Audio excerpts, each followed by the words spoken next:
There's an old saying in investing, which probably comes from politics, which is how do you tell when a management team is lying? Their lips are moving. Now, that's not a fair thing to say, but it is true that a management team is going to be trying to spin the story as many ways as they can. They want to put their company in the best possible light. So far in our videos on where to find information about stocks, we've only looked at sources that come from the company directly. So in this video, I want to talk about other ways to learn about a company, other ways to track and follow a stock beyond what you can get directly from the company. Most of the companies you invest in will have publicly traded competitors. So you can look at their filings as well to get a different perspective on the industry, to get a different perspective on how things are going right now, and to see how your company stacks up to the other company. Which one is growing faster and what does that say? There are different models out there. Who has a lot of debt on their balance sheet and who has higher margins or who has more free cash flow? These sort of nuances, you don't need to necessarily have a viewpoint on them right away. And not all of them will be good or bad in a vacuum.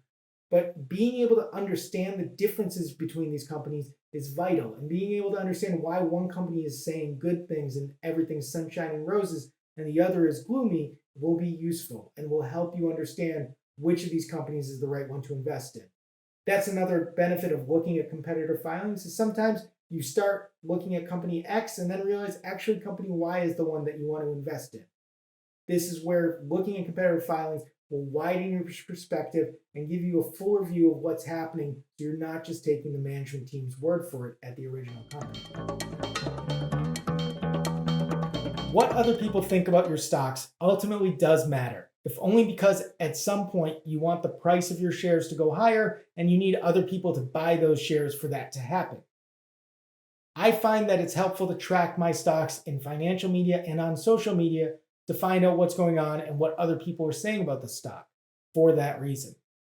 When I talk about financial media, I'm talking about sites I used to work for, like seekingalphainvesting.com, more classic sites like Barron's, MarketWatch, CNBC, of course, anywhere that is covering financial news on a regular basis. Social media used to mean Twitter primarily. Twitter is kind of deteriorating. There's still some value there, but I don't trust that it'll be there for very long. Threads maybe will take that place, or Blue Sky, I don't know. But wherever people are talking about stocks, you can probably find information on how, the sentiment, how people feel about the stocks, but also some real insights or ideas. I've talked about this already with finding other people's ideas, but here I'm spinning it more to get a better understanding of a company you follow. Sometimes you can fall into a rabbit hole and really inform your thoughts on a company based on what random people on the internet are saying about it who clearly know what they're talking about. That's something that's worth finding on these sites. You will also find opposing ideas or differing ideas on the companies you follow. Some of them can agree with you, but with different slants.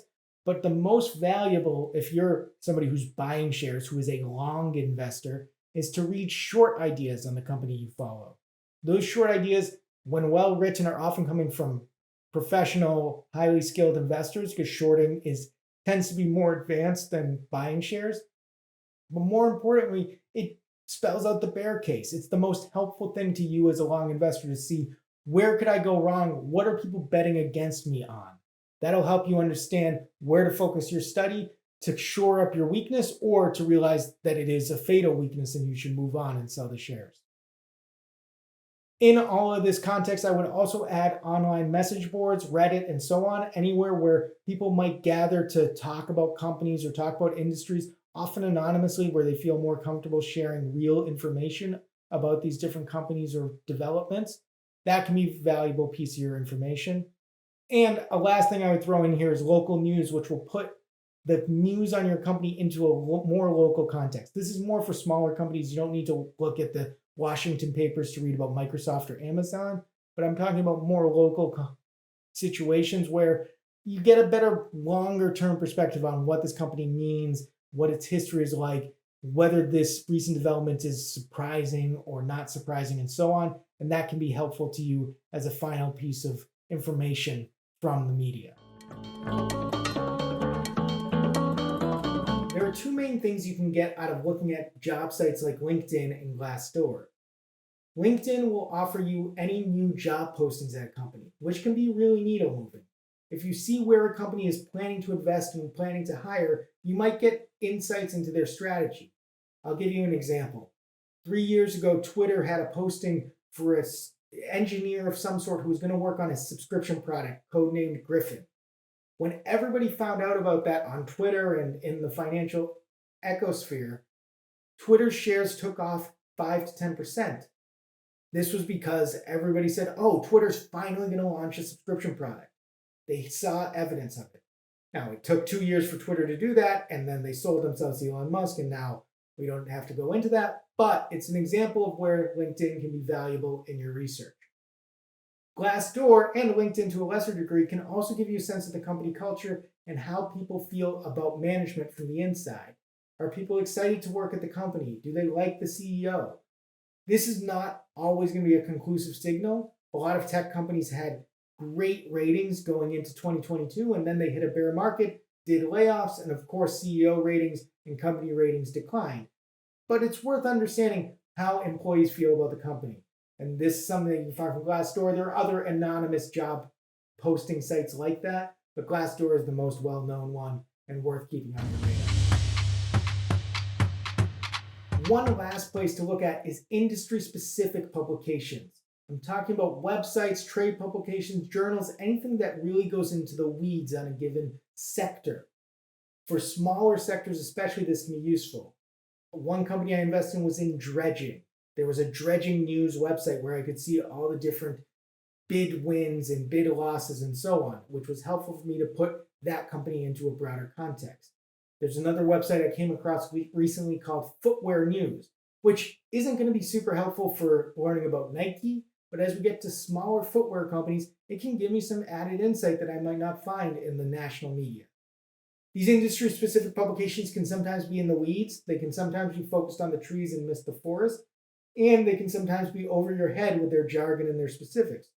However, they're worth having on your radar, especially as you have companies that have less information on them out there or that are in more technical fields, because you don't want to walk into something that looks good on the numbers, but actually it's a trap because they've lost their technical lead for one reason or another. There's a lot of information out there. We live in an age of information and misinformation, and weeding through all that and filtering out the noise and finding what's helpful can be difficult. I've thrown a lot at you both in this video and in previous videos, and I will say I don't go through all of these steps every time I invest in a stock. These are all your options, so in the case that you get to a company that doesn't have a lot of material about it available on the web, hopefully you can find more material in some of these sources. Of what I talked about in this video, I find competitor filings and stacking up my company to the competitors to be the most helpful, and then tracking the company in financial and social media to understand what other people think about them and what people are focused on in the broader investing community. We've talked about what you want to study in a stock before you buy it. We've talked about where to find information on a stock. We've gone through a lot of the details leading up to the buy decision.